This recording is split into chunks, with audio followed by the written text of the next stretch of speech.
Marcus Torres had been a communications officer for 12 years. He knew how to hide messages inside routine transmissions.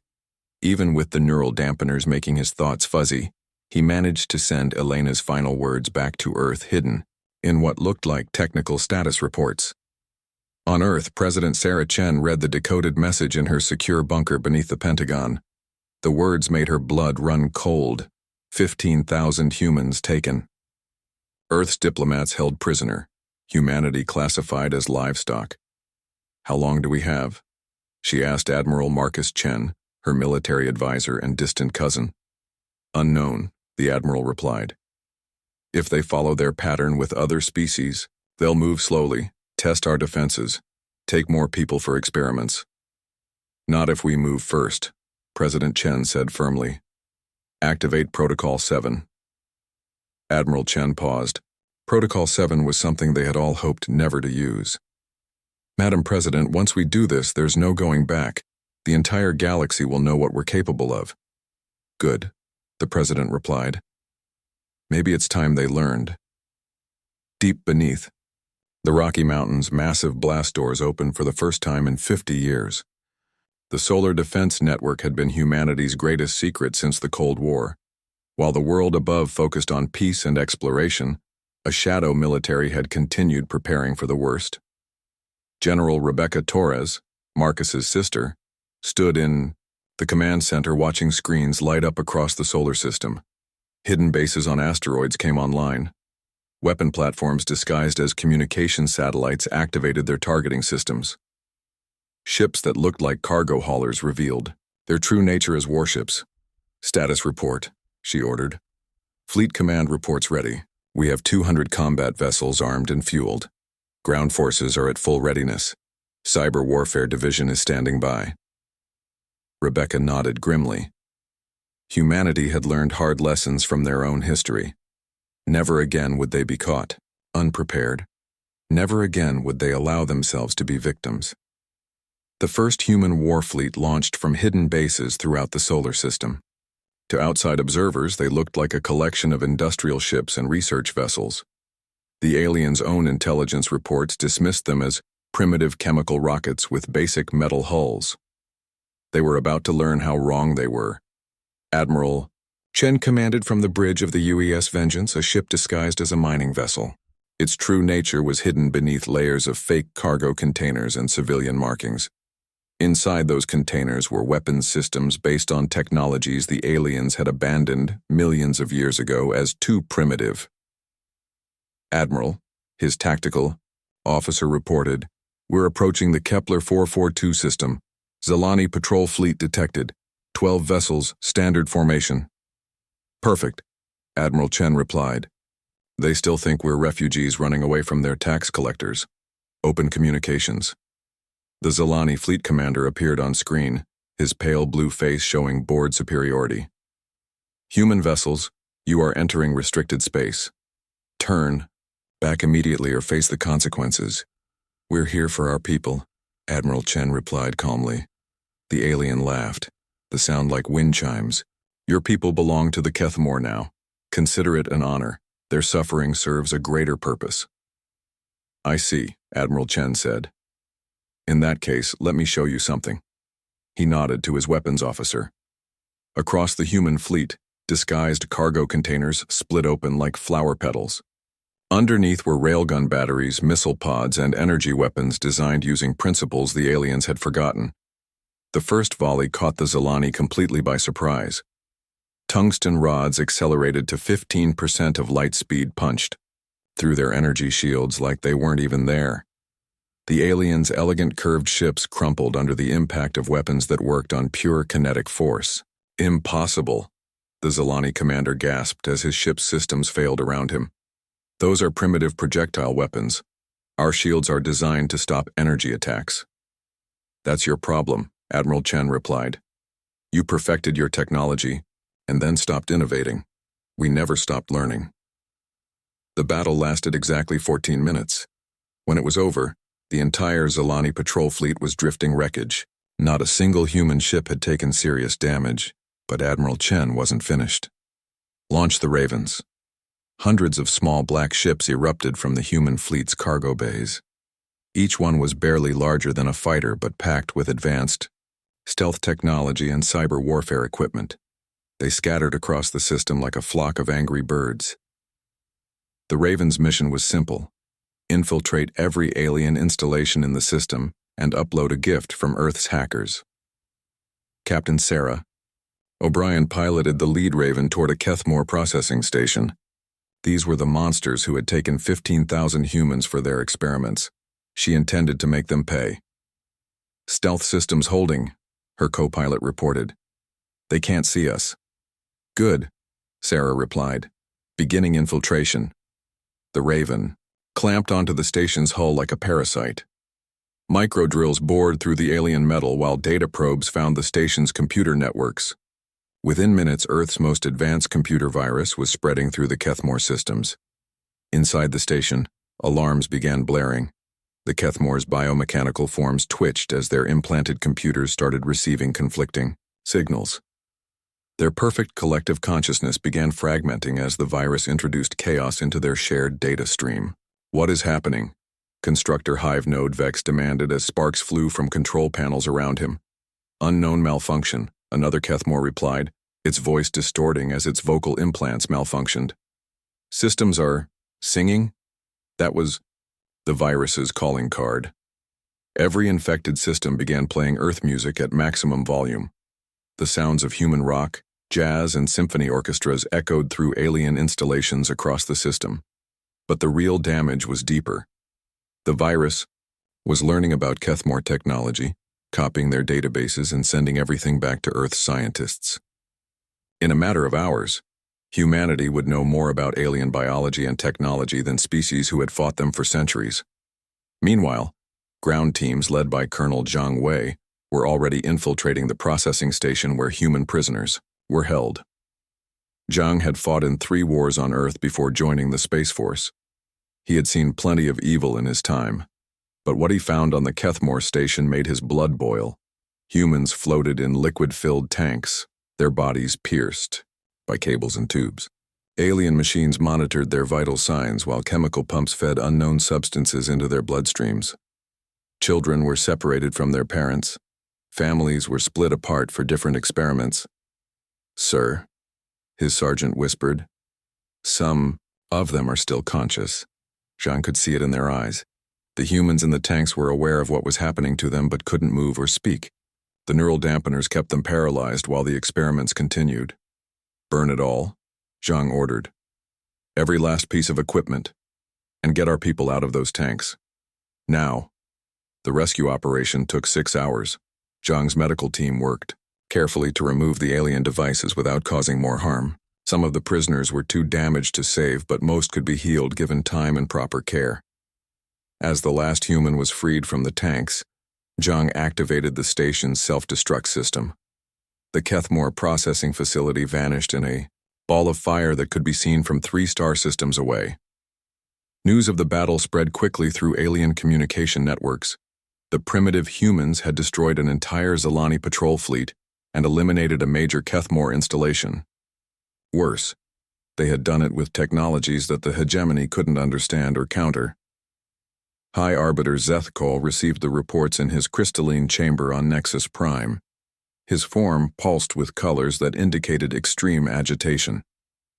"How many ships did we lose?" he demanded. "All of them," Coordinator Veltar replied nervously. 12 Zilani cruisers completely destroyed. The humans used some kind of kinetic bombardment system that bypassed our energy shields. And the Kethmore installation? Gone. The humans somehow infiltrated our networks and rescued their specimens before destroying the facility. Zethkol's crystalline body flared bright red with anger. "This is impossible. Our intelligence report stated that humans possessed only basic chemical propulsion and primitive weapons." "The intelligence was incorrect," a new voice said from the chamber. Entrance Ambassador Elena Vasquez walked in, no longer wearing the neural dampener that had kept her thoughts clouded. Behind her came her entire diplomatic team, all armed with weapons taken from their alien guards. "How did you escape?" Zethkol demanded. Elena smiled, and for the first time since arriving at Nexus Prime, She looked genuinely happy. You made a mistake. You assumed that because we seemed weak, we actually were weak. The neural dampeners worked perfectly on normal human brains. Unfortunately for you, my communications officer has cybernetic implants that made him immune to your technology. Marcus. Torres stepped forward, his left temple showing the subtle scars of military-grade neural enhancement. I've been broadcasting everything I've seen and heard back to Earth. Every word, every image, every casual mention of how you treat other species. You wanted to classify us as livestock, Elena continued. You wanted to experiment on us like laboratory animals. You thought we were primitive. General Rebecca Torres stood before the largest military gathering in human history. Officers from every branch of Earth's armed forces filled the massive command center buried beneath the Rockies. On the screens around them, star charts showed the positions of alien fleets throughout the galaxy. Ladies and gentlemen, Rebecca began, we are about to introduce the galaxy to something it has never seen before, total asymmetric warfare. She activated a holographic display showing alien battle formations, perfect geometric patterns, ships arranged in precise mathematical formations that had worked for millions of years. The aliens fight like they think, Rebecca continued. Orderly, predictable, logical. They've perfected their tactics over millennia and never changed them because they never needed to. The display shifted to show human military doctrine from throughout history. Guerrilla warfare in jungles, urban, combat in destroyed cities. Naval battles where smaller forces defeated larger ones through superior tactics. We've never had the luxury of perfection, Rebecca explained. Every war we've fought has been different. Every enemy has required new approaches. While they've been using the same playbook for 1,000,000 years, we've been writing new chapters every generation. Admiral Chen stepped forward. What are our primary objectives? Simple, Rebecca replied. Make them afraid. Make them doubt everything they think they know about warfare. And most importantly, make them understand that their old system of galactic rule is finished. The first phase of humanity's war plan was unlike anything the galaxy had ever seen. Instead of massive fleet battles, humans deployed what they called Prometheus swarms. Dr. James Harrison had spent his career studying nanotechnology and artificial intelligence. Now his creations filled cargo holds throughout the human fleet. Each drone was barely larger than a baseball, powered by a tiny fusion cell and controlled by basic AI software. The beauty of the system, Harrison explained to Admiral Chen, is that each drone costs less than a single meal on Earth. The aliens spend millions of credits on each of their fighters. We can build 1,000 drones for the price of one of their weapons. The first swarm deployment happened at Vorthak Prime's outer colonies. The crystalline beings had built beautiful cities that floated in space, powered by complex energy networks that had functioned perfectly for centuries. Then 10 million human drones arrived. The drones were too small and numerous for the Vorthak's defensive systems to target effectively. Their weapons were designed to stop large ships, not clouds of tiny attackers. The drones swarmed over the space cities like angry bees, each one carrying a small but powerful explosive charge. Constructor Prime Zethlan watched in horror as his people's perfect cities crumbled. How do we fight something like this? He asked his tactical advisors. We cannot, came the reply. Our defense networks cannot process so many individual targets. Our computer systems are overloading. But the real terror came from what the drones did after the explosions. Each swarm carried construction templates and raw material processors. Within hours of destroying Vorthak installations, the drones began building human-designed structures. In their place, the psychological impact was devastating. The Vorthak had spent thousands of years believing their crystalline architecture represented the pinnacle of civilization. Watching crude human structures replace their elegant cities broke something fundamental in their collective consciousness. Meanwhile, Captain Sarah O'Brien was leading a very different kind of warfare against the Zilani Empire. The psychic aliens relied on their ability to coordinate perfectly through mental links. Their entire military strategy was based on knowing what their opponents would do before they did it. Unfortunately for them, Human minds didn't work that way. I don't understand, Mind Speaker Azura reported to her commanders. The human thoughts are chaotic, random. I can sense their presence, but I cannot predict their actions. What do you mean? Her superior demanded. Watch, Azura said, focusing her psychic abilities on a human fighter pilot engaging her squadron. Lieutenant Mike. Rodriguez was indeed thinking chaotically. One moment he was remembering a song from his childhood. The next he was wondering what his girlfriend was doing back on Earth. Then he saw a Zilani fighter and decided to ram it. Changed his mind. Fired missiles instead. Immediately regretted that choice and performed a barrel roll while singing opera. His actions made no tactical sense, but they worked. The Zilani pilot, expecting logical military behavior, was completely unprepared for Mike's random approach. The engagement ended with the alien fighter destroyed and Mike safely returning to his carrier, still humming opera. Their minds are diseased, Azura concluded. They think without pattern or purpose. How can we fight madness? The answer, as the Zilani quickly learned, was that they couldn't. Dr. James Harrison had another surprise for the galaxy's bioengineers. The Kethmore Collective had spent millions of years perfecting biological weapons that could target specific species. Their viruses and plagues were works of art, precisely designed to exploit alien physiology. None of them worked on humans. It's impossible, Constructor Hive Node Vex muttered as he reviewed test results. Their immune systems make no sense. They have redundant defenses, chaotic responses, random mutations that should be fatal, but somehow make them stronger. What Vex didn't understand was that humans had evolved on a planet that was actively trying to kill them. Earth's diseases, parasites, and environmental toxins had forged human immune systems in fires that made alien bioweapons look like minor inconveniences. But Harrison wasn't content to simply resist alien attacks. He had been studying captured Kethmore biology, learning how their collective consciousness worked through shared biochemical signals. His revenge was elegant in its simplicity. Human ships began releasing clouds of modified Earth bacteria into space around Kethmore fleets. The bacteria were harmless to humans but deadly to the aliens' biomechanical implants. Within days, entire Kethmore fleets found their collective consciousness fragmenting as their implants failed. Ships collided with each other as crews lost coordination. The perfect unity that had made them powerful became their greatest weakness when it was disrupted. The most devastating human innovation came from an unexpected source. Maria Santos had been Earth's most notorious hacker before joining the military. Her specialty was infiltrating secure networks and turning systems against their owners. The aliens had never dealt with information warfare on the scale that humans practiced.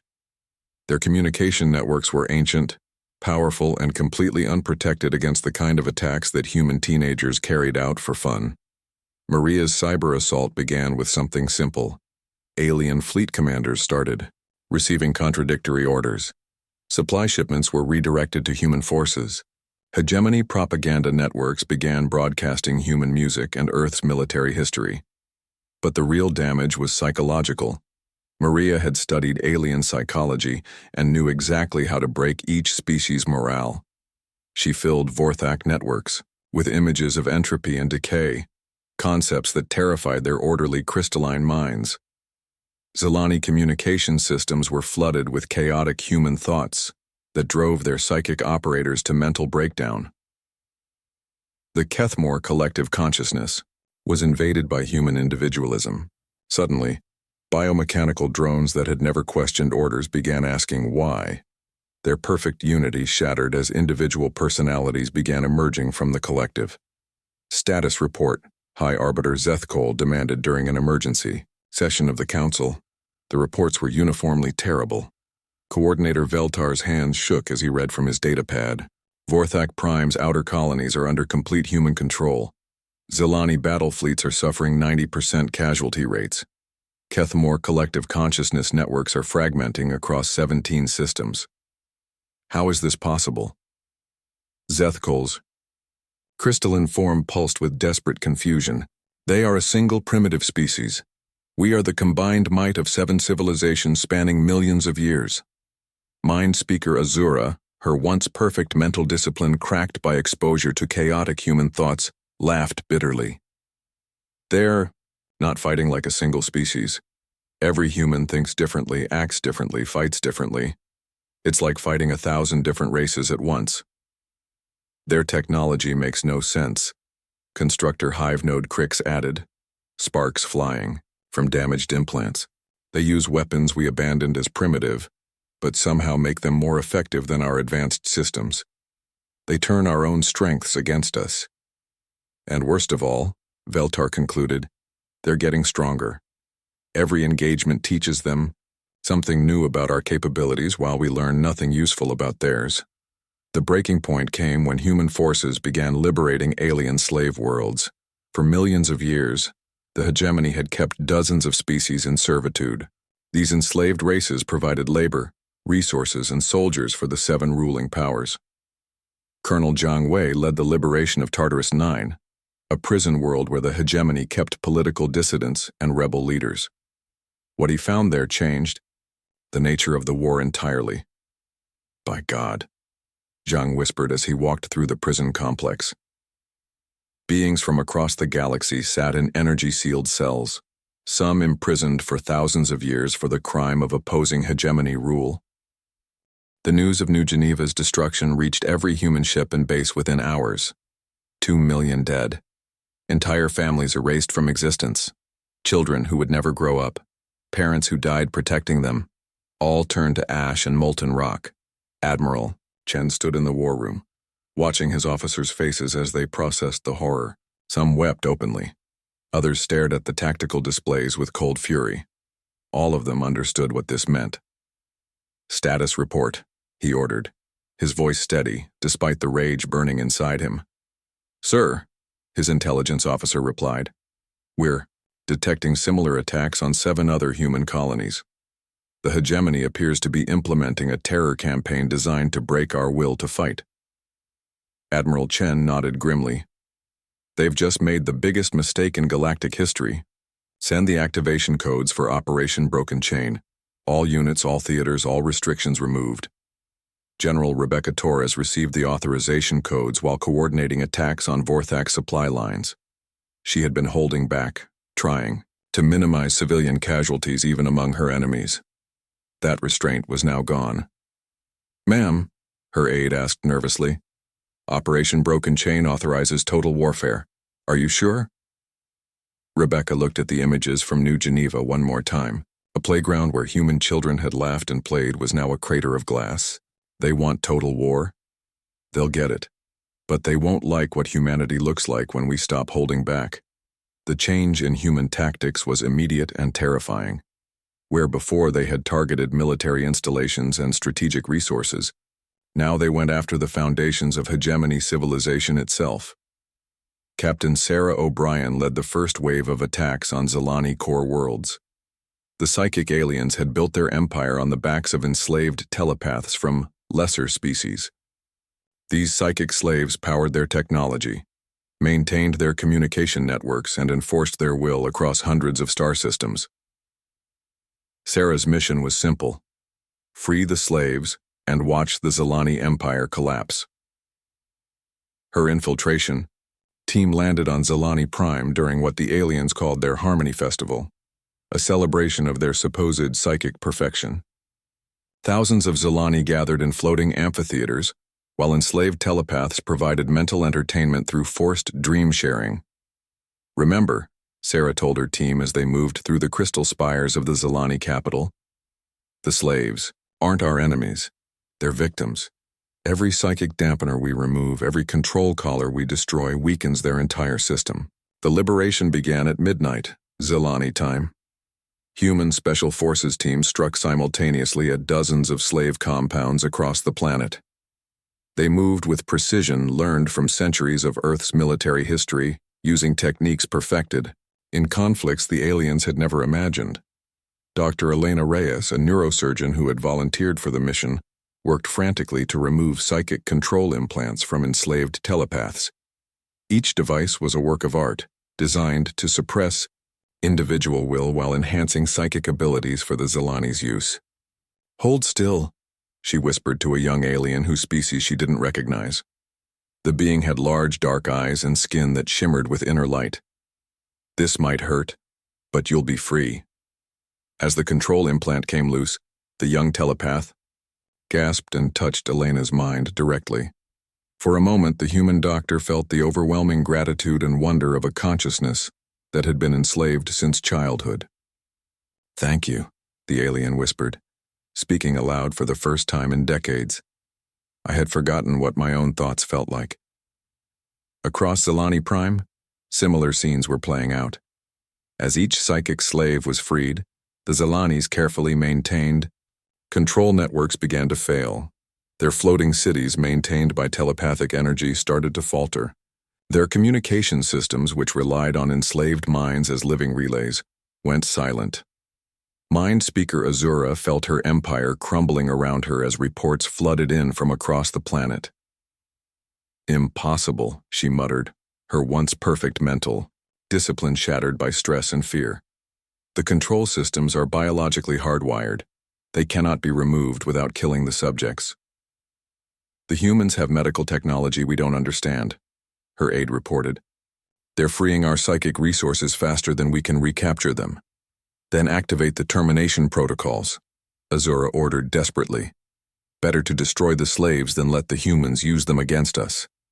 But it was too late. The freed telepaths had tasted freedom and were not about to give it up. Across the planet, psychic slaves turned against their former masters. The Zilani, who had grown weak and dependent on enslaved minds to do their thinking for them, found themselves helpless against their own former tools. Meanwhile, Colonel Zhang Wei was leading a very different kind of liberation campaign. The Awis mining worlds of the Thekran had been stripped bare by Kethmore industrial operations for thousands of years. The insectoid workers lived in underground tunnels, processing raw materials under conditions that would have killed most species within days. "Sir," Sergeant Patricia Mills reported as they surveyed the Thekran mining complex, "the working conditions down here are worse than anything in human history. They've been doing this for millennia." Zhang nodded grimly. The Thekran were natural tunnel fighters perfectly adapted for underground warfare. They had tried to rebel dozens of times over the centuries, but the Kethmore had always crushed their uprisings with superior technology and ruthless efficiency. This time would be different. Zhang's teams carried weapons designed specifically for tunnel fighting, along with the most precious cargo possible: hope. "Attention, Thekran workers," Zhang broadcast through the mining complex's communication system. "This is Colonel Zhang Wei of the Human Liberation Forces. We're here to offer you freedom, weapons, and the chance to fight back against your oppressors." The response was immediate. Thousands of Thekran emerged from the tunnels, their chitinous bodies scarred by centuries of hard labor. Their leader, an ancient warrior named Hive Commander Scrix, approached Zhang with cautious hope. "Human," Scrix clicked in broken galactic common, "you offer weapons to fight Kethmore? Why?" Zhang's answer was simple. "Because slavery is wrong no matter who practices it. Fight with us, and you'll never be slaves again." The rebellion that followed was unlike anything the Kethmore had faced. The Thekran knew every tunnel, every weakness in the mining operations. Armed with human weapons and supported by Earth's tactical expertise, they turned their underground world into a fortress that no force could take. But Zhang wasn't content with simply freeing one species. He began coordinating with other liberated races, sharing intelligence and resources. Within weeks, a network of rebellion spread across dozens of star systems. The most devastating blow to the hegemony came from an unexpected source. Maria Santos had spent months studying the aliens' computer networks, learning their weaknesses and preparing for the moment when humanity's restraints were removed. That moment had arrived. "Initiating total network assault," Maria announced from her secure bunker on Earth. Around her, teams of hackers prepared to unleash decades of accumulated cyber warfare knowledge against systems that had never faced such attacks. The first target was the hegemony's economic network. Every transaction, every trade agreement, every resource allocation went through central computers that had operated without interruption for millions of years.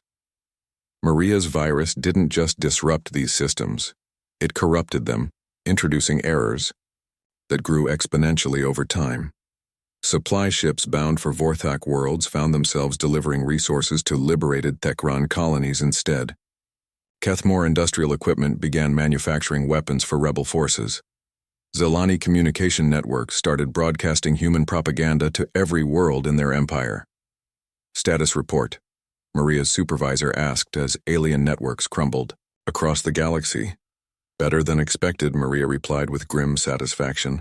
Their entire civilization runs on automated systems that haven't been updated in millennia. They're completely vulnerable to modern cyber warfare techniques. But the most personal blow was reserved for High Arbiter Zethkol himself.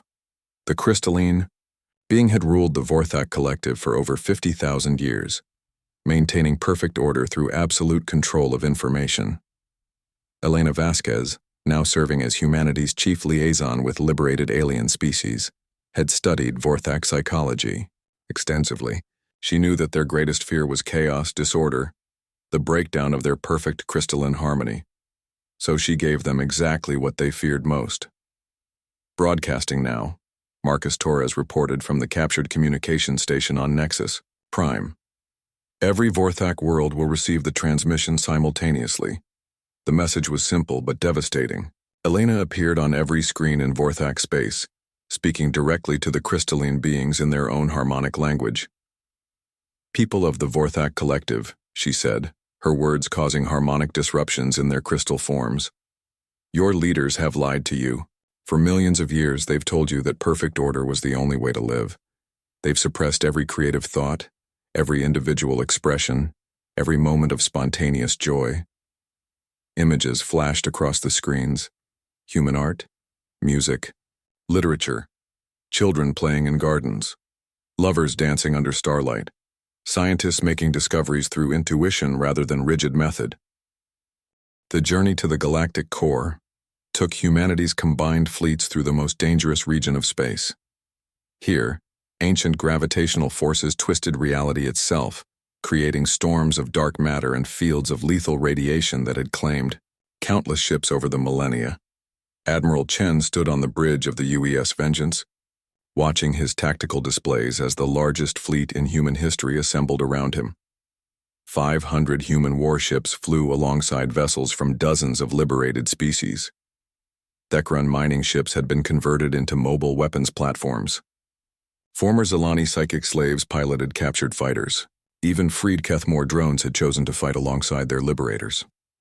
Sir, his communications officer reported, we're receiving final position updates from all task forces. Admiral Rodriguez confirms the diversionary fleets are in position. General Torres reports ground assault teams ready for deployment. Chen nodded grimly. They had one chance to stop the void cannons before they could fire. If they failed, the weapon system would sterilize every inhabited world in the spiral arm, reducing billions of years of evolution to cosmic dust. Dr. Harrison, Chen called to the elderly scientist monitoring the fleet's special cargo.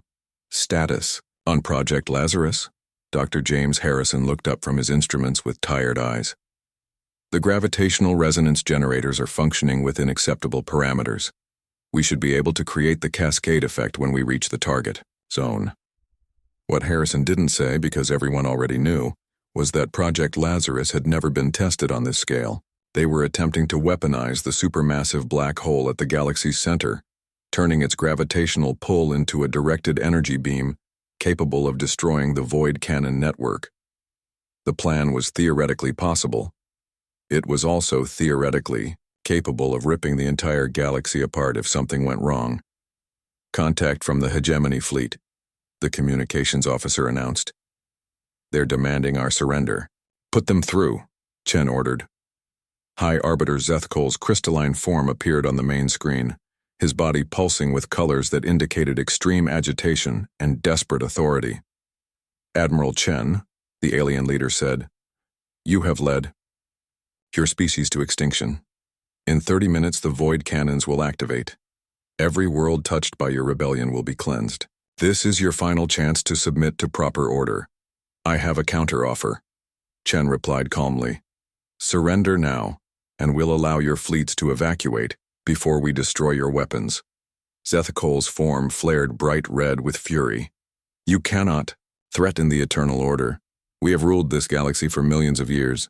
You are insects who discovered fire yesterday. Maybe, Chen admitted. But we're the insects who just set your house on fire. The transmission ended, and Chen turned to his fleet command staff. All ships begin final approach. Remember, we need to hold them off just long enough for the gravitational cascade to build. After that, either we all go home, or we all become part of the cosmic background radiation. The hegemony had assembled their own massive fleet around the void cannon installations.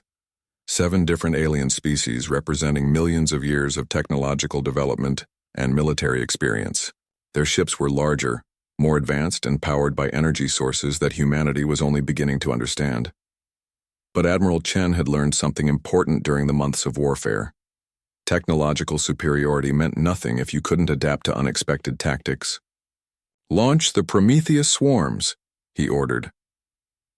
Millions of tiny human drones erupted from the fleet's cargo bays, each one carrying a small fusion charge and basic AI targeting software. The aliens had learned to defend against these swarms over the course of the war, but they had never faced this many at once. The drones moved like a living cloud of death, swarming over the hegemony's defensive perimeter. Alien point defense systems designed to target large ships couldn't track or destroy enough of the tiny attackers to make a difference. Captain Sarah O'Brien led the first wave of human fighters through the gap created by the drone assault. Around her, pilots from a dozen different species flew in formations that should have been impossible to coordinate. "This is Raven Leader," she broadcast to the mixed squadron following her. "Remember, we don't need to destroy their fleet. We just need to keep them busy while the big boys work."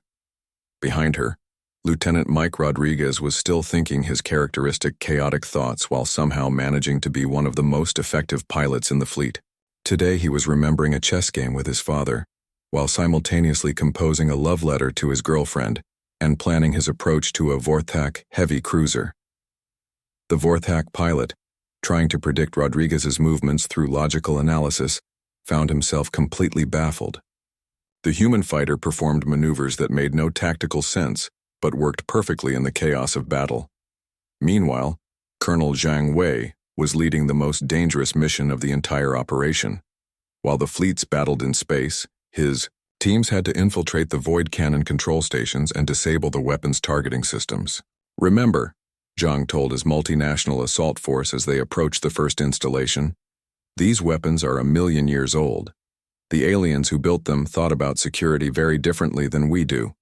His team included humans, Thekran tunnel fighters, former Zilani psychic slaves, and even a few reformed Kethmore drones who had developed individual personalities after being freed from their collective. It was the most diverse military unit in galactic history, and it worked perfectly. The Thekran used their natural tunneling abilities to bypass the installation's main defenses. The former psychic slaves infiltrated the control systems using techniques the original designers had never imagined. The reformed Kethmore drones provided technical expertise about biomechanical interfaces, and the humans? They provided the one thing that made it all work, the ability to improvise when everything went wrong. "Sir," Sergeant Mills reported as they fought through the installation security forces. "The control room is shielded against all known forms of attack. We can't break through." "Then we don't break through," Zhang replied. "We go around. Rodriguez, you still have those mining charges?" "Yes, sir. But they're designed for asteroid work, not precision demolition." "Perfect. Sometimes you need a sledgehammer instead of a scalpel." The explosion that followed wasn't elegant, but it was effective. Zhang's team found themselves in the void cannon's control chamber, staring at technology that predated human civilization by millions of years. "Can you shut it down?" Zhang asked the reformed Kethmore drone designated as Individual 7. "Negative," Individual 7 replied, its mechanical voice tinged with something that might have been regret. "The system is designed to be tamper-proof. However, I can introduce targeting errors that will cause the weapon to fire into empty space." "Do it," Zhang ordered. 1 down, 6 to go. Back in space, Admiral Chen watched the battle unfold while monitoring Dr. Harrison's progress with Project Lazarus. The gravitational resonance generators were working, slowly building the cascade effect that would turn the galaxy's central black hole into their weapon. "Sir," his tactical officer reported, "we're losing ships faster than projected." "The hegemony fleet is adapting to our drone tactics." Chen nodded. The aliens were learning just as humans had learned during the war, but they were learning slowly, following predictable patterns based on millions of years of military doctrine. "Launch Operation Broken Mirror," Chen ordered. This was humanity's final tactical surprise. Hidden within the drone swarms were larger units designed to look exactly like alien ships. When the hegemony's forces tried to target what looked like their own vessels, they found themselves under attack from within their own formations. The psychological effect was devastating. Alien commanders, already stressed by months of defeats, began seeing enemies everywhere. Vorthak ships opened fire on Zalani vessels. Kethmore drones attacked their own support craft. The perfect unity that had held the hegemony together for millions of years finally shattered completely. High Arbiter Zeth Kol watched his alliance crumble from his command ship, his crystalline form flickering with colors that indicated complete psychological breakdown. "Impossible," he muttered repeatedly. "Order is eternal. Chaos leads only to death." "Sir," Coordinator Veltar reported with barely controlled panic, "Zhang's forces have compromised 3 of the Void Cannon installations. The weapons are firing into empty space instead of targeting inhabited systems." "Then activate manual control," Zeth Kol ordered. "I will target the weapons personally." But as the ancient Vorthak reached for the manual controls, he found his path blocked by an unexpected figure. Ambassador Elena Vasquez stood in the doorway of the command chamber, no longer the frightened diplomat who had first encountered the hegemony's arrogance. Months of war had transformed her into something harder, more dangerous. "Hello, Zeth Kol," she said calmly. "We need to talk." "How did you get aboard my ship?" the crystalline being demanded. "The same way we got aboard your stations, infiltrated your networks and freed your slaves," Elena replied. "We adapted, we improvised, we did things you never expected because you never bothered to understand what we were capable of." Behind Elena, Marcus Torres and the rest of her diplomatic team entered.